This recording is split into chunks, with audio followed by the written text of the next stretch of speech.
Hello guys, good day. Welcome back to my channel, RH Engineering. And for today's video, I will be discussing about the new tools which I created, developed, intended for our level 2 and above members in our YouTube community.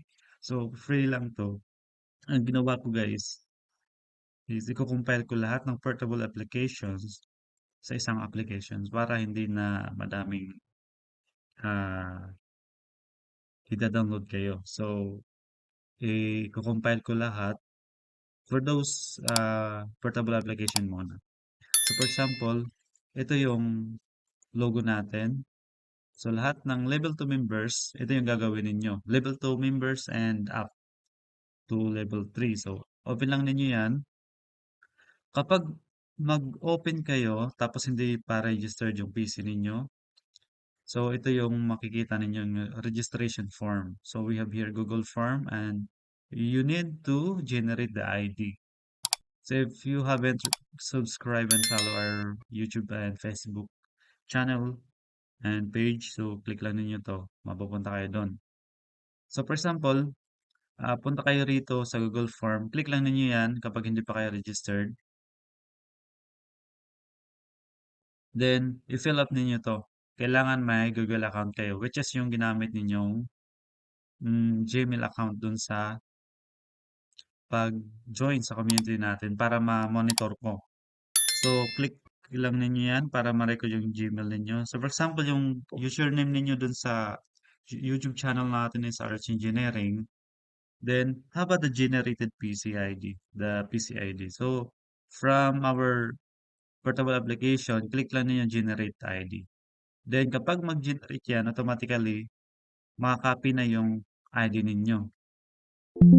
So, kapag basta na PC ID is generated and copied, automatically, punta lang kayo rito, then paste ninyo. So, ito na yung ID ninyo. Then, click submit.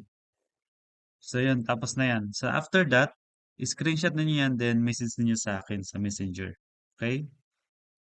Para ma-update ko yung application, then I will send it to you via email. Okay? Then, for example, naka-register na kayo. Then, nabigyan na kita ng application na to sa email. So, kapag ma-open natin yung application na yan, ito yung makikita ninyo automatically. Ito yung itsura ng application natin. Then, as you can see, ito yung kukumpile natin. For the meantime, for our version 1.0, longitudinal reinforcement and shear reinforcement pa lang yung na-update natin. So, kapag i-open natin yan, automatically ma-hide si main dashboard. Then, ito na yung portable application natin for the longitudinal reinforcement calculator. So, input lang ninyo yung required reinforcement in mm squared, then yung diameter ng bakal. Then, mabibigyan kayo ng ilang pirasong bakal ang kailangan. So, ibig sabihin nito ng 60-10, ibig sabihin 6 na piraso na 10 na bakal. Okay? So, kapag i-change natin to, let's say 12, so ibig sabihin 5 piraso na 12 na bakal. So, kapag i-close natin to, babalik kayo sa dashboard. Ito. Then, para naman shear reinforcement, ito yung itsura natin. Ito yung required area in terms of millimeter squared per meter. Ibig sabihin, spacing over the required area over the spacing yan. Then the diameter, then ito yung legs. Yung ilang piraso na legs ng stirrups ninyo. So for example, let's use 12. Then click lang ninyo calculate. Calculate, then 3, calculate. So ibig sabihin nito, 3-legged stirrups na 12 mm diameter at spacing na 320 mm na stirrups. Let's use 5,000. So, ibig sabihin, at 60. Pwede ninyo yan, let's say 10, pero 5. So, ibig sabihin, 5-legged stirrups na 10 mm na back na stirrups at 70 mm spacing na, yun, na stirrups. Yun. So, kapag close na nyo yan, babalik ulit yan sa main dashboard natin. See? So, gamitin natin to sa actual na project. Okay? So, we have here If you are using a software for this analysis and design, then meron tayo ditong drawing, framing plan para sa scheduling. So although kailangan niyo mag-create ng table, pero for this tutorial, I will be using the framing itself. I-indicate ko doon yung equivalent na required reinforcement quantity. Okay? So from here, this is the longitudinal reinforcement requirement as per the design. So meron tayong 10,000, 1,015. Ibig sabihin yan, this is the main bars. So sa left side na top bars. So under sa reinforcement, click natin yung longitudinal reinforcement. So input natin yung 1,015, then let's use 16 mm.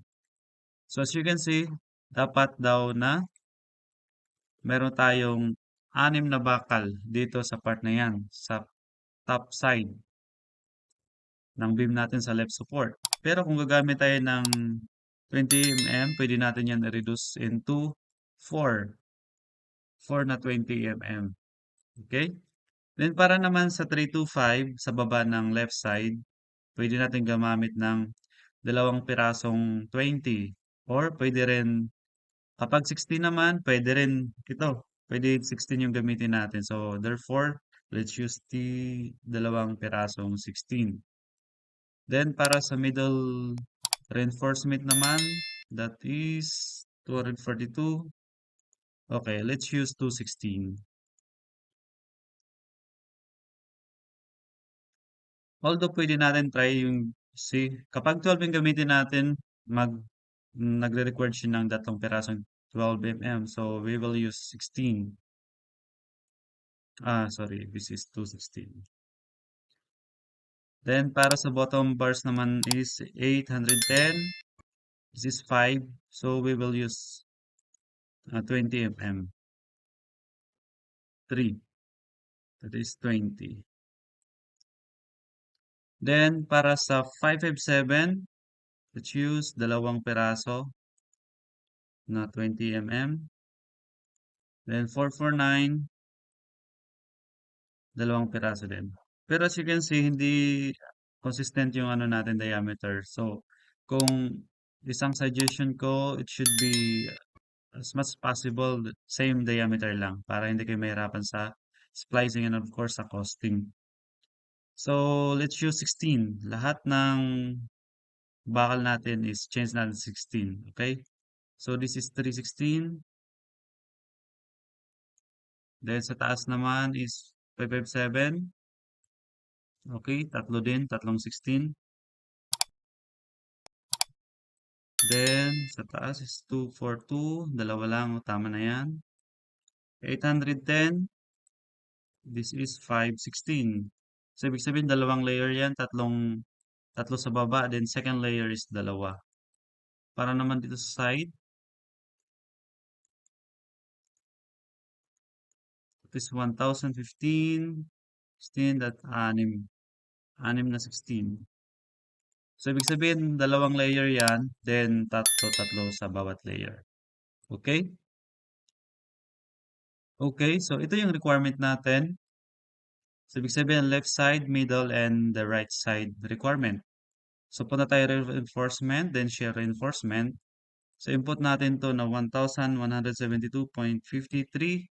Then, anong gagamitin nating diameter para sa stirrups and how many legs. So, let's use 10 mm, then 2 legs.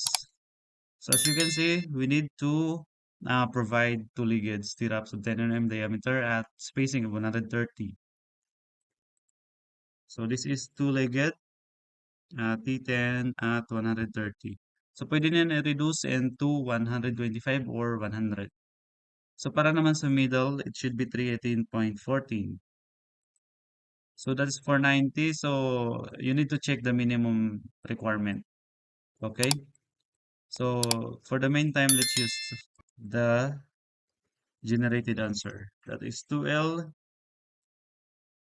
T10 at 490. But commonly, it should be equivalent to 200.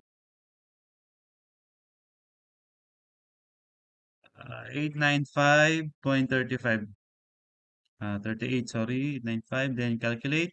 So we need to provide two legged stirrups of 10 mm at 170 mm spacing. 170, oops, 170. So ito na yung ano natin. Oh, sorry.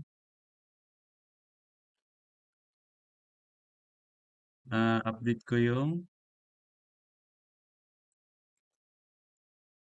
ano natin, main bars. So this is, I think this is T8, T16, 66, anim na piraso 16, then this is 2, 16, then tatlo rin, if I'm not mistaken. Okay. So yun ang kagandahan ng ano, application natin. So it's a big help for our designer and para sa mga baguhan pa lang. Yun lang. Thank you for watching and don't forget to subscribe to my YouTube channel and also my FB page, Ruel C and Arts Engineering also. And if you want to join our YouTube community, you can join by clicking the join button and you can select the three levels. But you can avail these tools if you join the level 2 and app membership. That's all for today. See you next time. Thank you and God bless.